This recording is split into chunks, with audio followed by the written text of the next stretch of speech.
Welcome to a special edition of Small Business by the Numbers. This is Holly Wade, Executive Director of the NFIB Research Center. We are really excited to announce a new index for our monthly survey that accompanies our jobs report, our NFIB Small Business Employment Index.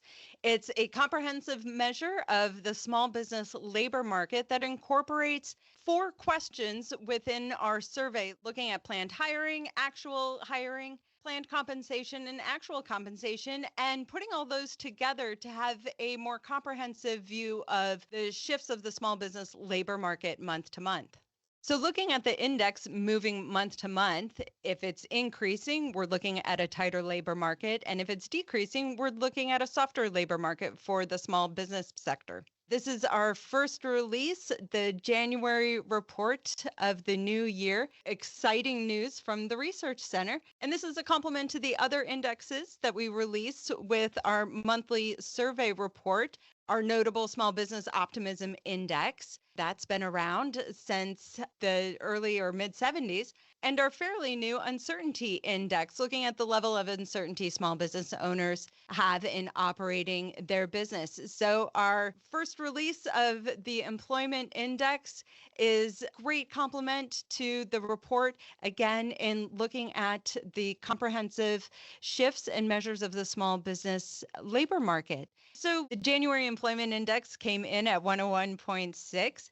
The average for 2025, just to have a comparison, was 101.2. So it's been pretty flat over the last number of months. And historically speaking, we're looking at an average of 100. So we are above the average of the index going back to 1986 of 100. So we're a little bit above a point and a half above that currently. So we're not seeing much movement there over the last number of months. The labor market seems to have stabilized and certainly hasn't deteriorated among small business owners. Still, a lot of small business owners are looking to fill open positions. The other data points worth mentioning in the jobs report that aren't incorporated in the employment index have shown some stability. So we haven't seen much movement over the last couple months related to job openings.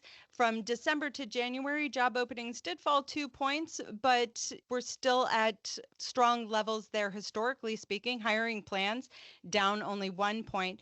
The area that we did see a bit of movement is the single most important problem. So we know that over the last number of years, a large portion of small business owners has said that labor quality was their single most important problem, their biggest challenge in operating their business. That fell from December 3 points to 16% now. And so the labor market, it isn't quite the struggle or quite the challenge that it had been over the last few years. However, when you look at some of the industry sectors, still construction tops the list with the highest percent of small business owners saying that labor quality is their biggest challenge in operating their business. The labor market for the small business sector looks generally stable and a bit of easing on having it be their top business problem, but still many small business owners are looking to fill those positions. On the compensation front, we saw a 1 point increase in the net percent of small business owners reporting raising compensation, but a bit of decline, 2 points down from December in the net percent of those planning to raise compensation over the next 3 months. So a pretty quiet jobs report for the month of January, except, of course, for our new employment index,